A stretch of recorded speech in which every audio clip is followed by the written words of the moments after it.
Peddapalli municipal కార్యాలయంలో మహిళా దినోత్సవ వేడుకలు ఘనంగా నిర్వహించారు। ఈ కార్యక్రమానికి ముఖ్య అతిథిగా ఎమ్మెల్యే విజయ రమణారావు, మున్సిపల్ చైర్పర్సన్ నూగిళ్ల మల్లయ్య పాల్గొన్నారు। ముందుగా మున్సిపల్ సిబ్బందికి సంబంధించిన తడి, పొడి చెత్తకు సంబంధించిన ట్రాలీలను ప్రారంభించారు। అనంతరం మున్సిపల్ కార్యాలయంలో ఏర్పాటు చేసిన మహిళా దినోత్సవ వేడుకల్లో పాల్గొని మహిళలకు సన్మానం చేశారు। సృష్టికి మూలం అమ్మ లేకపోతే ఈ సృష్టి లేదని మహిళలను గౌరవంగా చూసుకోవాల్సిన అవసరం ఉందని ఈ సందర్భంగా ఎమ్మెల్యే విజయ రమణారావు అన్నారు।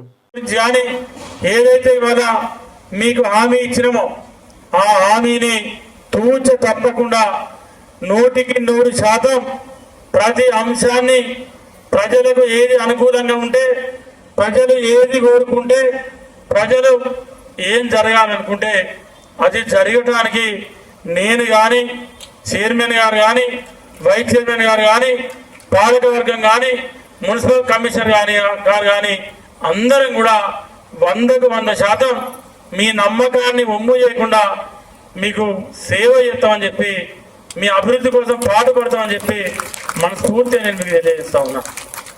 ఇవాళ ఎందుకంటే పెద్దపల్లి పట్టణానికి సంబంధించి చాలా మంది పేద కుటుంబాలు ఉన్నాయి। వాళ్ళకి ఇవాళ ఏప్రిల్లో సెకండ్ ఫేజ్ ఇల్లు వస్తూ ఉన్నాయి।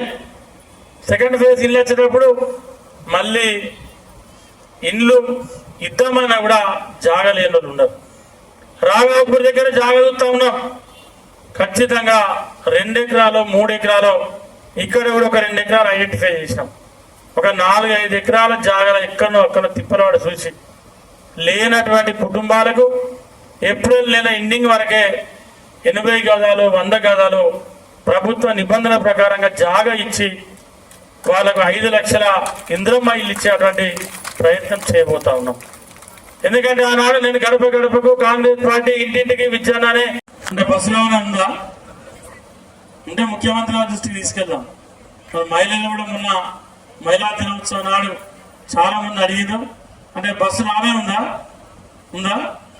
ఇలా ప్రభుత్వం బస్సులతో పాటు, తర్వాత క్యాంటీన్లతో పాటు, తర్వాత చిన్న చిన్న చిరు వ్యాపారం చేసుకునేతో పాటు, పెట్రోల్ బంకులతో పాటు, తర్వాత సోలార్ విద్యుత్ ఏదైతే యూనిట్స్ మీ పేరు మీద ఇచ్చి మీకు నయా పైసా ఖర్చు పడకుండా బ్యాంకు నుండే ప్రభుత్వ గ్యారంటీ ఉండి ఇవాళ రుణాలు ఇప్పించి మరి మహిళా సంఘాలను, సంఘ సభ్యురాలను కోటీశ్వరులను చేయాలన్నటువంటి ఆలోచనతోనే ప్రభుత్వం ముందుకెళ్తా ఉంది।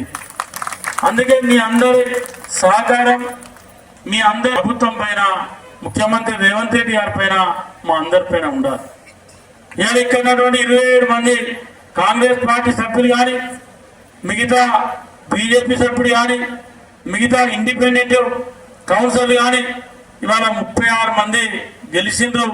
చైర్మన్ గా నూగిళ్ల మల్లన్న ఆ సీటు మీద కూర్చున్నారు, వైస్ చైర్మన్ గారు ఇక్కడ కూర్చున్నారంటే మీ అందరి ఆశీర్వాదం, మీ అందరి ఆశీర్వాదం, మీరు ఇచ్చిన సహకారం, తప్పకుండా మీకు ఉన్నటువంటి నమ్మకం ఇవాళ మేము ఖచ్చితంగా విద్యను చెప్తాడు। కాంగ్రెస్ పార్టీ ఉంది, ఎమ్మెల్యే ఉన్నారు।